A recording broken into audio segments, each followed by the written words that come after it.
Hi, everyone. Welcome to the Psychology and Spirituality, a Bridge to a Better Life discussion. I'm your host, Marcia Trajano, and with me are Dr. Anahy Fonseca and Jussara Korngold. Hi, everyone. But if you're here with us today, and this is the very first time you're watching this podcast like program, please note that this program, the Psychology and Spirituality Weekly Talks, are based on the works by Joanna de Angelis. And this is a space to offer a a room for us to talk, to confront, to compare, to correlate, and to expand spirituality concepts from a psychological lens.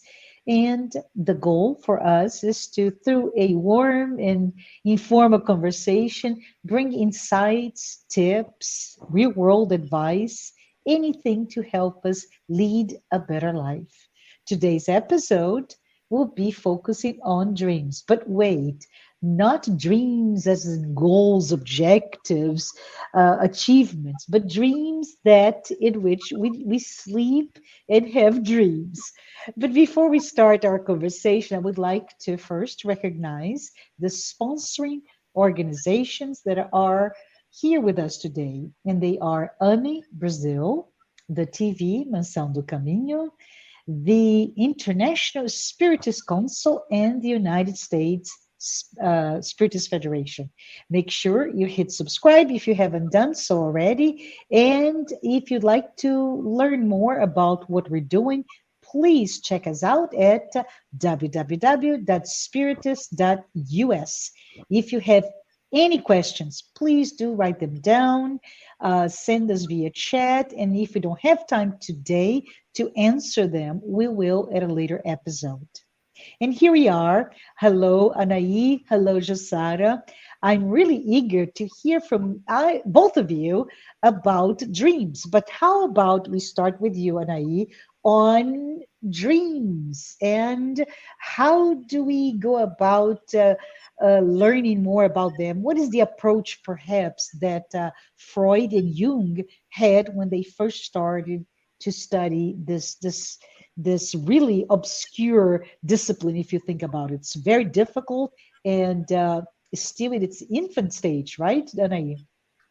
Yes, in a certain point, but I know that Jussara will help us today a lot to clarify a lot of aspects that Jung and Freud only touched.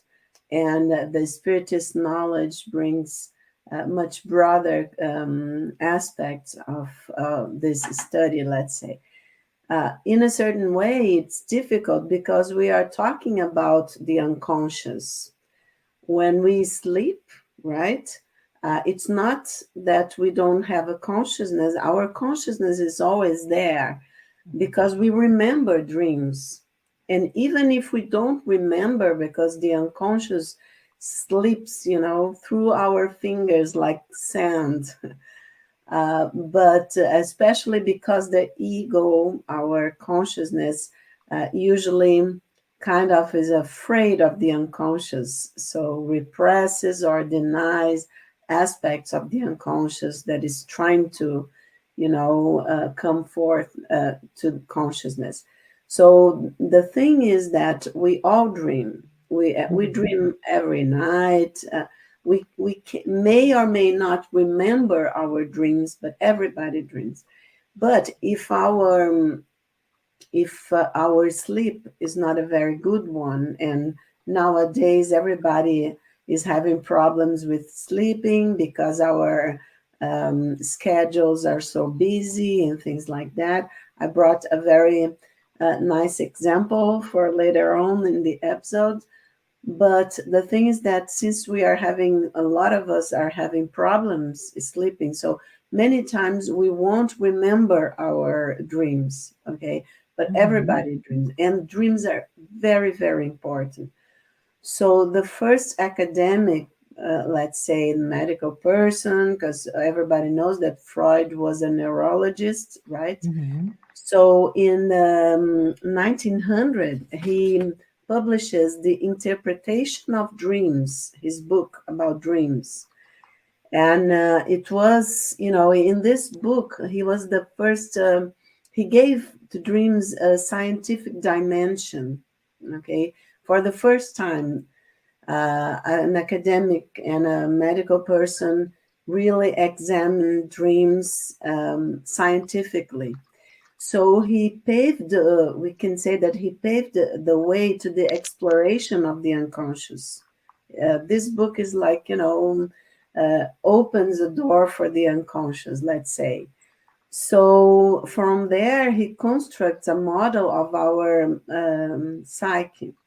And we say that there, in the interpretation of dreams, he writes and he constructs what we call the topical theory.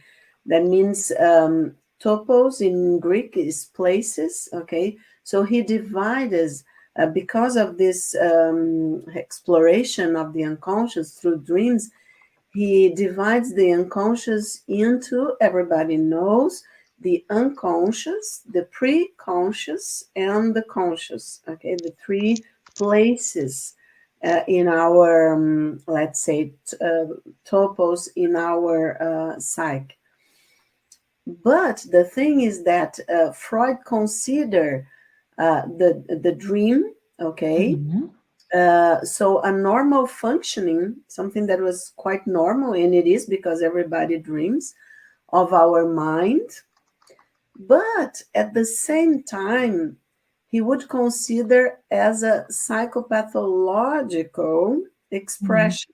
So both at the same time, normal and not very normal, let's say, to simplify, right? Mm-hmm. And why? Why not very normal?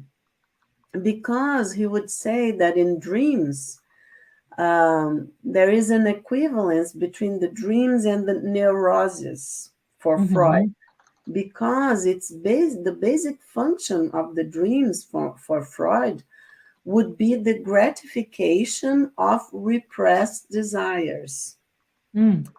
So everything that the ego say, no, I don't, I desire that, but I cannot, deal with that. It's not acceptable. Then we would have a censor, okay, an inner Mm-hmm. censor say, no, this has to be repressed and sent back to the unconscious, okay, mind. But the thing, so for Freud, the dream is a psychological mechanism that works to preserve sleep, okay, Mm-hmm. expressing and at the same time discharging unacceptable, unconscious desires in a disguised way. Which way would that be? Through symbols. Mm. So then comes Jung. Can I, before you go there, so let me just make sure because this is awesome, right? We have Freud, I believe he was the very first book to bring that very academic, very scientific study of this thing we call dreams, right? And he examines, and by doing this, by publishing this in the book, The Interpretation of Dreams, he opens the door to this enormous study that still goes on, which is our unconscious. But as he brings that, he brings about, I'm just trying to, before we go to Jung, brings about this idea: is this normal or not normal? Is it a normal condition? Yes, it is. Everybody dreams. It's a basic, and its basic function is to bring it up, right?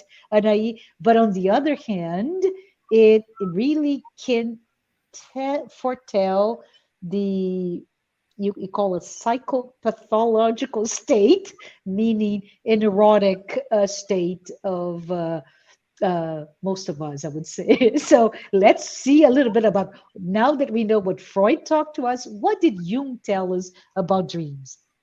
Okay, Miss and just to Fonseca, make a little, would you- sorry. just Go ahead, I Jussara. think it would be right to say that he's talking about, repressed desires that, Mm-hmm. when we go to sleep, then I allow. my my unconscious to act upon it without me the feeling, the guilty and etc. So the repressed desires come to place. And now let's see, Anahy. Yeah, Yeah, exactly that. I recently went through a small procedure, medical procedure, and everybody was telling me, well, you are going to undergo anesthesia, and watch out. As you're waking up, you may say things that it may be not the best way that you would portray yourself.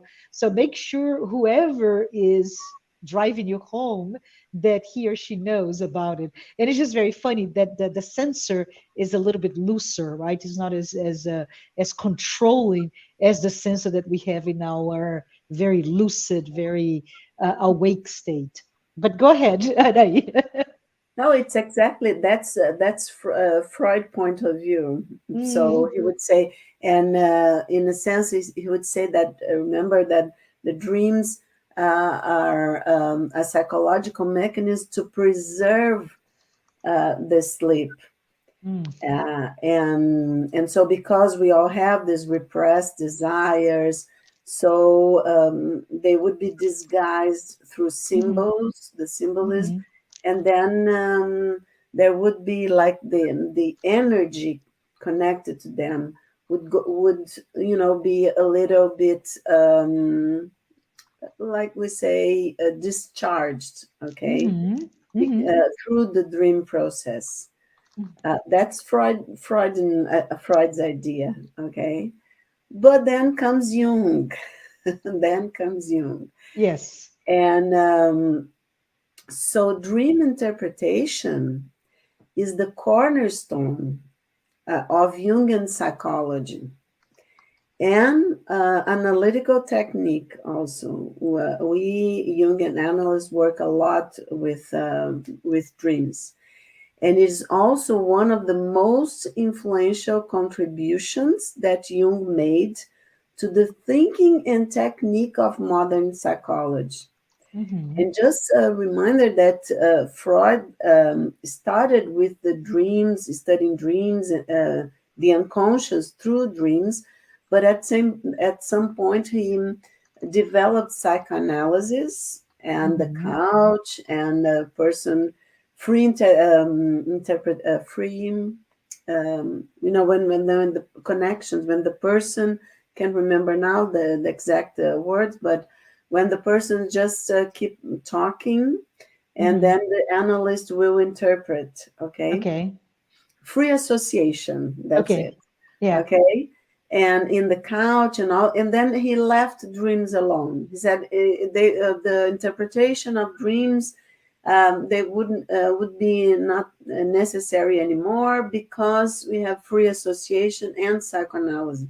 So then Mhm, the psychoanalyst stopped working with dreams.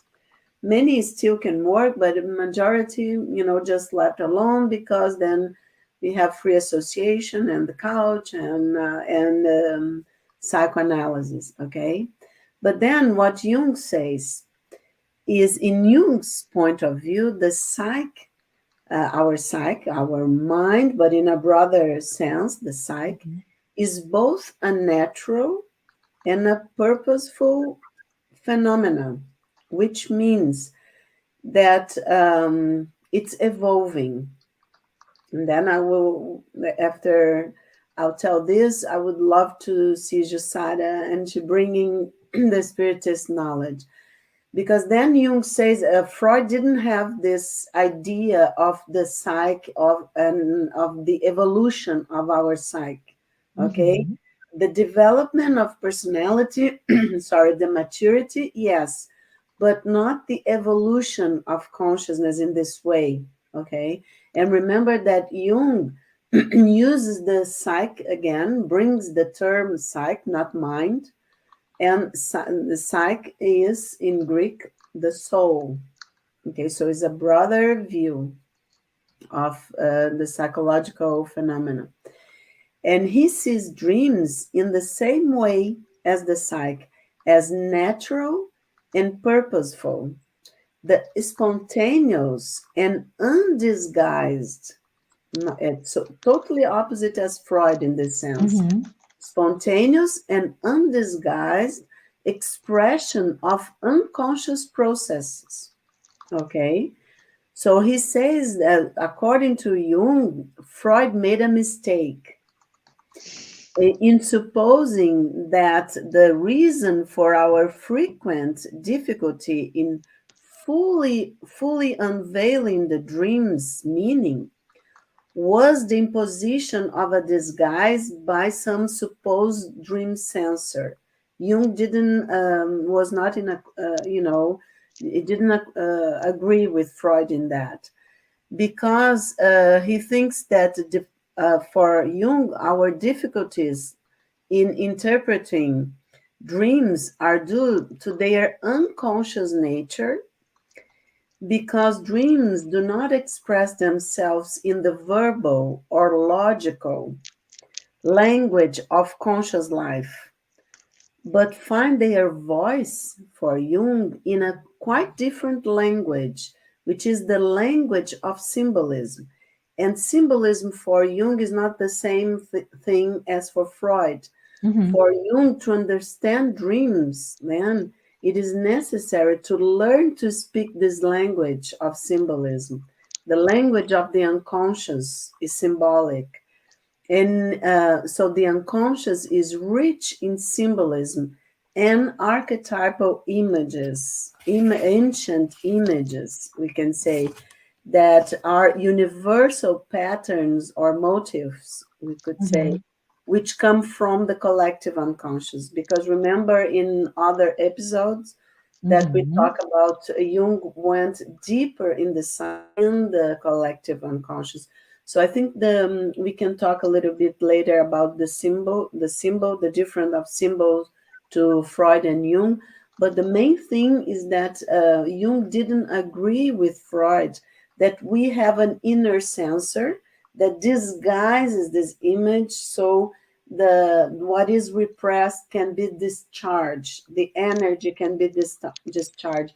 Jung is said that actually there is kind of an intelligence, and we talked in previous episode about the higher self, right? Mm-hmm. Our higher consciousness that is evolving, and that is learning with this experience in this life, but it's different and it's wiser than the ego, than the ego, our consciousness that we use to adaptation, for adaptation in this life.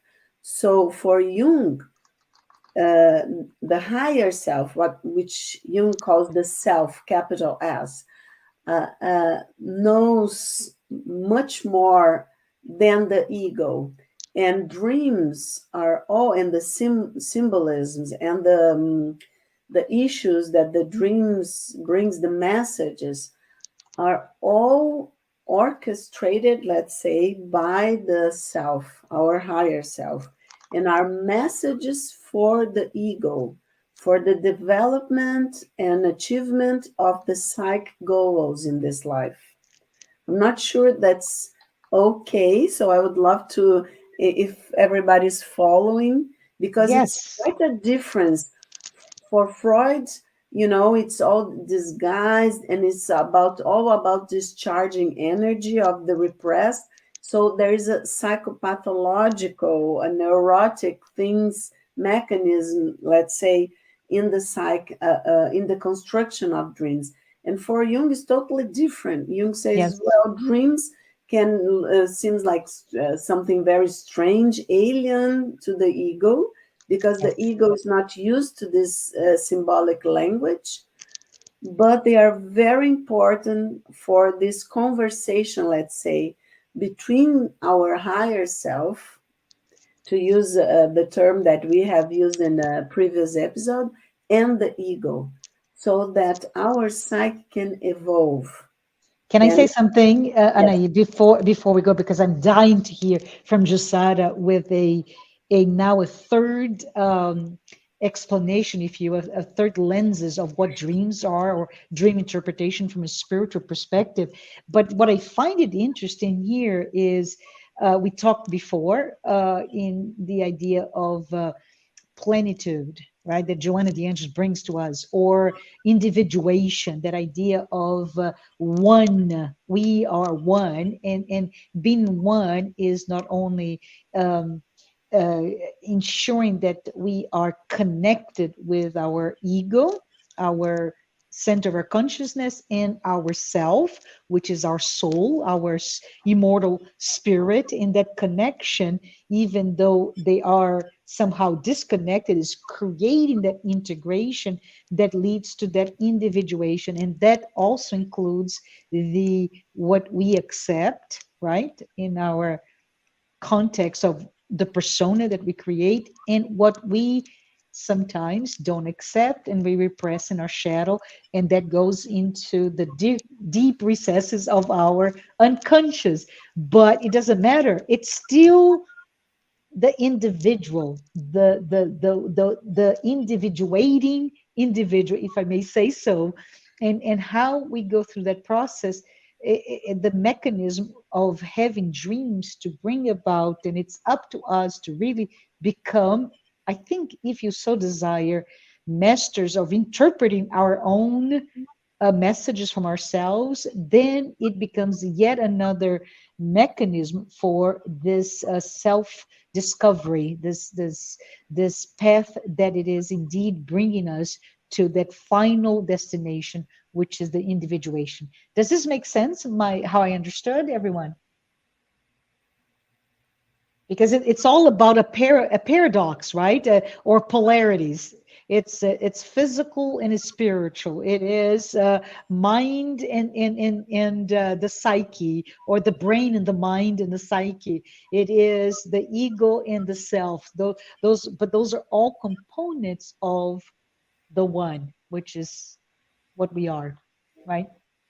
Jussara, would you like to go ahead? Jussara, tell us Yes. about spiritism, and what does spiritism bring about dreams, right? Because it's quite rich, right, Anahy? Quite rich discussion Yeah. here.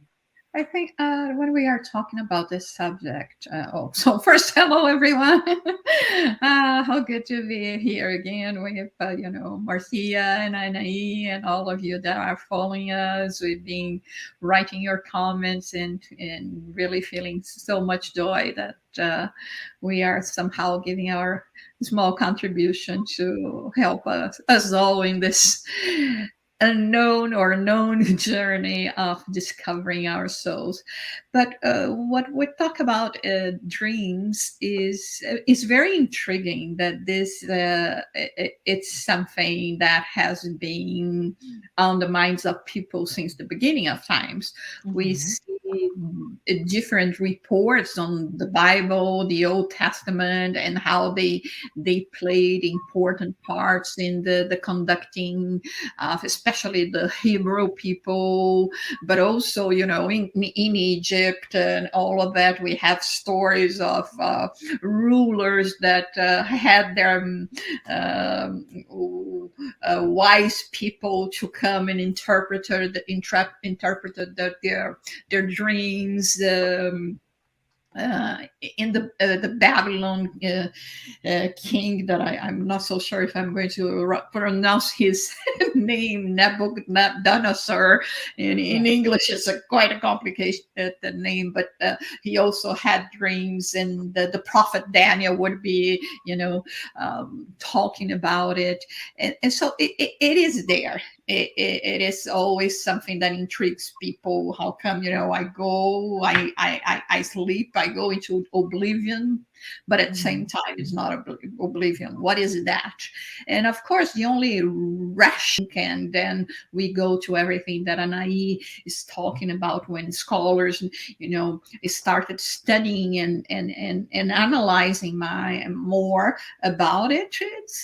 And then came Freud, and then came Jung, and they brought different concepts in relation to who we are.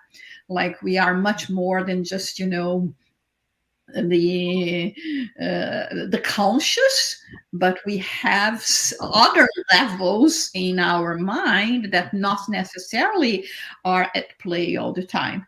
And of course there is a lot of confusion, although it was revolutionary what they have bring it, they have brought, and the contribution they gave and are still giving, because those are things that we have to take into consideration, the role of the mind, the unconsciousness level, and how it plays with our desires and symbolisms and all of that. At the same time, we realize that there is a void, that, or a gap, that they could not fill up. There is something missing. It's like, the missing link Mm-hmm. of the life of the dream. And this is where spiritism come, bringing a different not a different perspective, but adding up to what we already have in the field where human beings could analyze.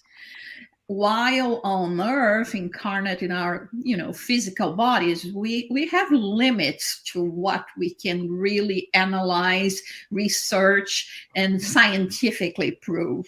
Mm-hmm. But there are things that we cannot, and so that's why, in terms of the scholars, sometimes it's difficult for them to go to the next step. And then is when spiritism comes, Joana de Angelis comes, and of course, in her purpose of connecting all of that, really trying to lead us to get to know ourselves, right, and to understand us in when we are awake, but also understanding that when our physical body is sleeping, it is still us, and yes, we are responsible for everything that we are going to be doing in the sleep state as well. No place for repressive conduct, anything like that. And everything, of course, is started with spiritism, when we learn, especially in the spirits book, that we are more than just the physical body, that we are a spirit, and that we have a spiritual body that connects matter and a spirit life. And when we are going through this process of sleeping, and this is the reason why also there is a great emphasis in how we prepare ourselves to sleep, trying to, be as much in balance as possible. We know that sometimes we have some difficult days, worries, and etc., and we take everything to bed with us that we shouldn't, but it is there. It's in our mind. So one thing that spiritism tells us is exactly that at the time of sleep, if we could prepare ourselves better, regardless if you are worried, concerned, and in an ill disposition, not healthy per se, as much as you can, you should try to calm yourself down, because then is when you are going to be leaving your body resting, but your spirit goes to new adventures. And this is when Joana de Angelis comes and explains what happens. So she goes to the point of saying in this book, Moral Laws, there is a message that is called At the Time of Sleep, that yes, we have the archived memories, we have not, and then when she's talking about that, she goes so far beyond than Freud and Jung, because now it's not just saying you are a spirit and you live a life of spirit while you are sleeping, but it's reincarnation.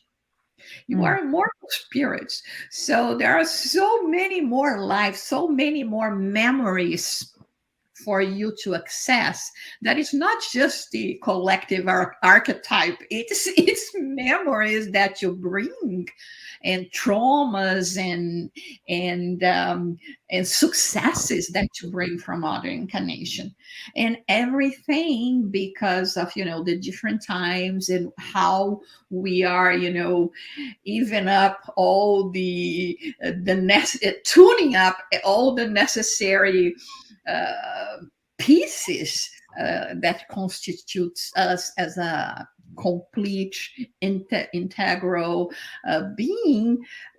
It will come to surface. It's interesting because in some books they say that we may be living now uh, uh, experiences that are related to 2000 years ago, That's because awesome, huh? Yeah. only now I can actually deal with them, decode them, uh, get that. We are not talking here about making amends. We are not talking about karma necessarily. We are talking about, uh, let's say that I was a disciple of Socrates. Oh my God. I chose one, right? But then, I didn't uh, I didn't benefit from that in the sense I didn't know how much that value at that point. But philosophy was always there, and the life of him was always there. But then I have I don't know, 5, 6, 7, 8 lifetimes that no. But now that I come in a different circumstances, and there are certain things that I have to check in my curriculum, life curriculum, eternal life curriculum, I'm going to refer to that time. And all that is also, talking about Socrates, Jesus, words of life eternal, it is going to make an impact now. And it Mhm. may come in a form of a dream. So when Joana de Angelis is talking about that, it's not just the unconscious, because many times we may call the unconscious actually the life of the spirit. Mhm. So let me give you some time to talk about. So, Anahy, what are your thoughts? I love to know that Jussara was Plato's best friend, but not the best student of Socrates. Tisk tisk. But Oh, let's go back, right? Several incarnations ago, and at some point, the dreams that are resurfaced may be something lived millennia ago, but it's part of your archives, right? And it's coming through, and the quote unquote magic is how do you access it? No longer Plato's best friend, but now Jussara in the 2020s, living in New York City. How does she access through her dreams what she already knew back when? So, Anahy, what are your thoughts? How can we undo? Yes, go ahead. because I wanna include in that the emotional Yeah, content. sure. Let's say that I lived at the time of Jesus and I met Jesus, and I Okay. heard and I saw some of the teachings and examples Hmm. of Jesus. Hmm. But of course, 2,000 years ago, Hmm. if I'm not that great today, imagine 2,000 years ago. So I heard it. I didn't benefit exactly from that, but it stayed there. Now, finally, I'm ready to look at Jesus' teachings, Jesus' examples, and go into a different path. Okay, this is one thing that I have now, and that I can have access to the words, the examples. But now, if I connect emotionally to the time that I was there, Hmm. it is going to be even more powerful. Correct. It's going Yeah. to increase in the sense, now I understand Now I relate, you see. So this is the reason why sometimes, yes, we are going to access certain information or experiences, because now that I can have the rational, I will remember now the way that Jesus looked at me once. Yeah, This is going to be giving a totally different perspective, and in me just studying, analyzing, and trying to follow in his footsteps today. There is an absolutely. emotional content. Yeah, love Like, it. when you like that certain dessert that your mother used to do. I mean, it may not be the best dessert in the world, but there is an emotional content to that, right? Absolutely. I can relate to that when going to Brazil for the first time with my husband, who happens to be American, and I spent months explaining to him the taste of a mango, right? From Recife, where I'm from, the northeast of Brazil, and he tastes it and he goes, yuck, it is too bitter. It is this. It's not the memories of that experience. It was quite magical to me because it related to my childhood and all of it. But back to uh, Jussara, friend of Plato, or Jussara in the footsteps of Jesus Christ. So there's that emotional content to the message that thousands of years later, Jussara is ready to resurface. Anahy, now from a psychological, psychotherapeutical, or analytical viewpoint, how can we break down this component of dream interpretation? Yes, I was listening to you guys and to Jussara and thinking also about Jesus' teachings, Mhm. okay? Because we know, many of us, not all of us yet, 2000 years was not time enough for some people, but we are all getting there. That it's the most, as Joanna says, Joanna de Angelis, it's a psychological, I think the most complete psychological textbook, if we can say, psychological and spiritual textbook for our spiritual growth and development of our consciousness. And he would talk in parables, Yeah. right, Yep. the Yeah. teachings. Mm. So using a lot of metaphors Mhm. that traveled through different times and cultures because are archetypal. Like say, they have ancient images, like the image of the sacrifice. Okay, Jesus in the cross is an example of the sacrifice of love, right? True. Yeah. For all the ultimate love, the love that the Creator has for all of us. So it's and also the love that we must develop towards ourselves and our neighbors, right? And to develop this love, we have to be able to withstand, let's say, we support the different forces that try to pull us to different directions, let's say, right? Like in the cross, we have to Mhm. be able to hold those different forces.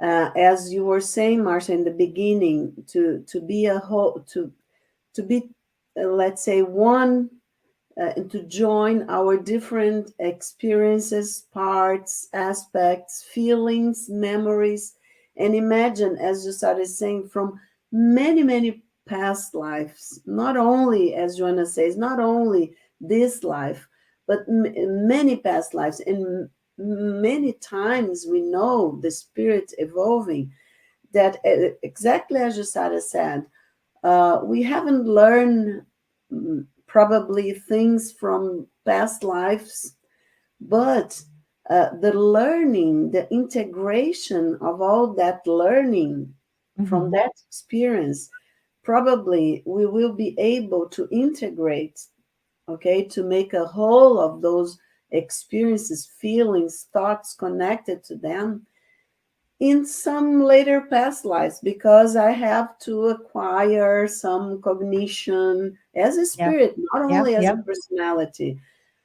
some experiences, develop feelings that I need to evolve inside of myself. So at some point, like using Jussara as Plato's best friend, or we are Plato's talking, suffering. okay, But the real deal. or yes, or as we would also love to, and of course he has us, Jesus, as our, all of us as best brothers and sisters, of course, but we need to feel him, to be feel that we are worth his love. He loves all of us, but Mhm. we have this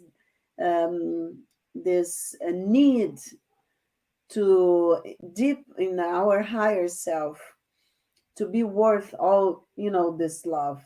So I think this is a motive of evolution.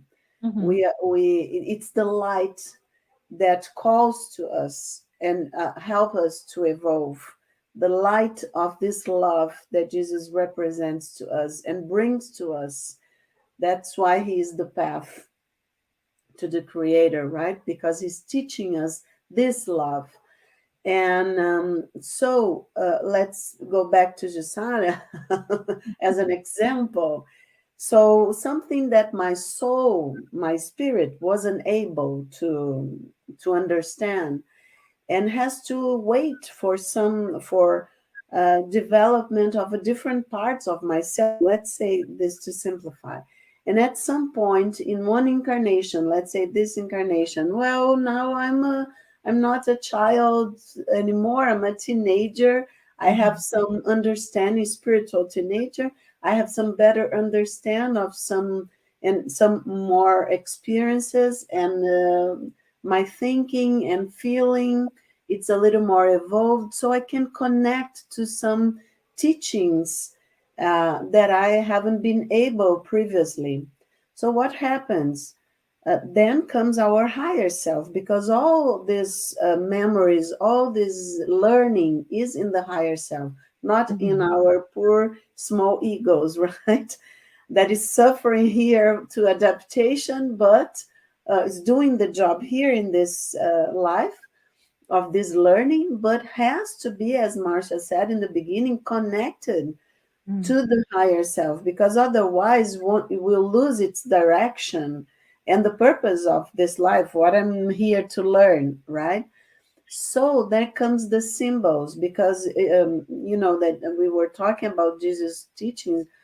He used a lot of metaphors, a lot of symbolic language, because he was not talking to the ego of those people, ourselves, whatever, that were so childish, okay, and so aggressive and so lost in, and so with little cognition, even Mhm. with all, we like to think of ourselves, oh, I know a lot, our science has developed so much and this and that, but we are, let's face it, still like teenagers spiritually.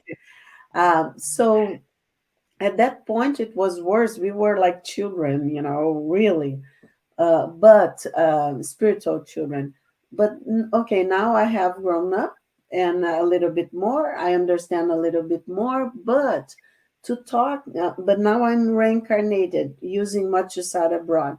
And of course, I don't have access to my higher self, direct access.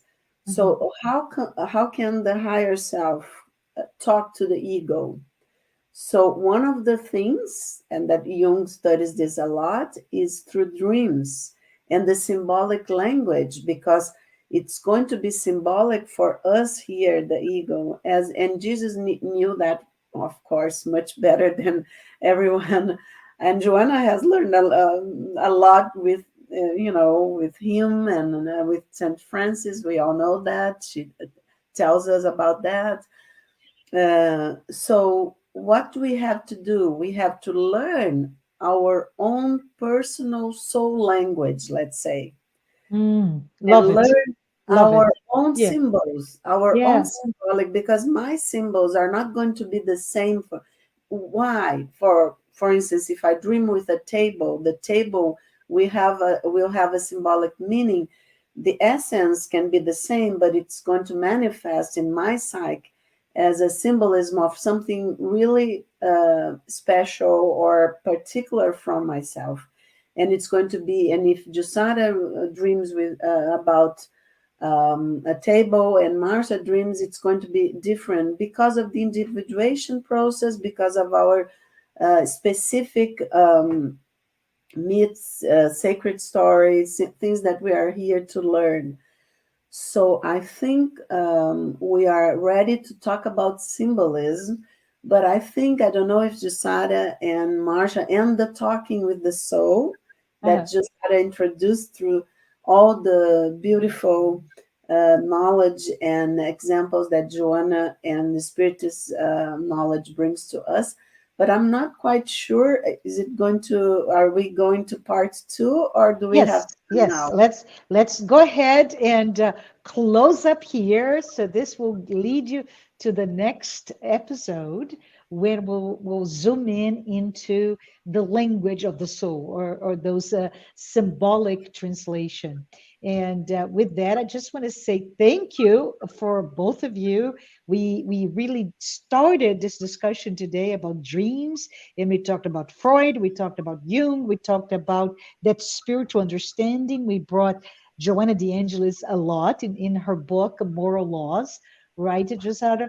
But I think we can spend the next episode really deep diving into the idea of its interpretation. With that, I just want to say, if you have not really been exposed to the works of Joanna DeAngelis, this is a plug for all of you. Joanna DeAngelis is a spiritual author that, in close collaboration with Divaldo Pereira Franco, has authored 16 books. They're part of the um, psychological collection, or the psychological series, and they are really uh, a series of books, and most of them are small, right? They're tiny but quite dense with the teachings, and I love that we get to speak and bring some of the content into those discussions that we have here. So what is so special about Joanna DeAngelis? She created that bridge between spiritism and depth psychology. So it is truly my great pleasure to be here and host this amazing discussions around those issues, and perhaps some root causes, and perhaps some potential solutions to our issues that we have every day. So with that, I say thank you, Jussara. Thank you, Anahy, and we'll see you next week. Bye, everyone. Bye bye.